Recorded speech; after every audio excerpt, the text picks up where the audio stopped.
Hello, I'm Jovan Johnson with the IMF Tracker.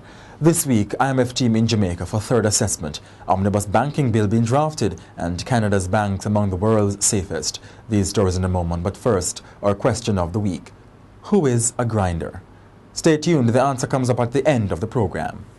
An International Monetary Fund IMF review team is now in the island to assess Jamaica's performance over the quarter ending December 2013. The team arrived on Wednesday for the third assessment under the four-year agreement signed in May last year. Last week, Finance Minister Dr. Peter Phillips said the government's assessment indicates that all quantitative targets and structural benchmarks for the December quarter have been met.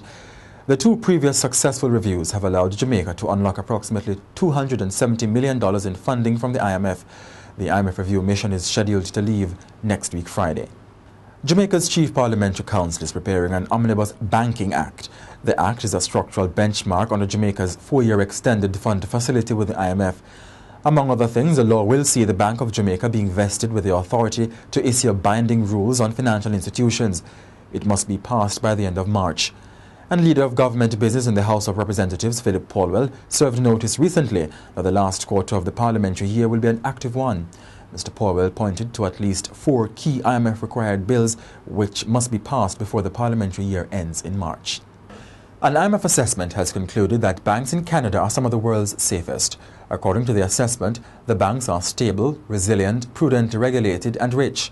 Similar to other advanced economic commodity exporting countries, Canadian banks have been among the most profitable since 2008. The IMF said Canada's housing market is a potential risk to financial stability, but the country's government-backed mortgage insurance scheme would cushion any initial blow dealt by a crisis. According to the report, 6 federally regulated banks hold 93% of bank assets, a relatively high concentration in comparison to countries such as the United Kingdom. And to end our program, the answer to this week's question. The question again, who is a grinder? It is a slang term for a person who works in the investment industry and makes small amounts of money at a time on small investments over and over again. And that's where we end our trek this week on the IMF Tracker. I'm Jovan Johnson.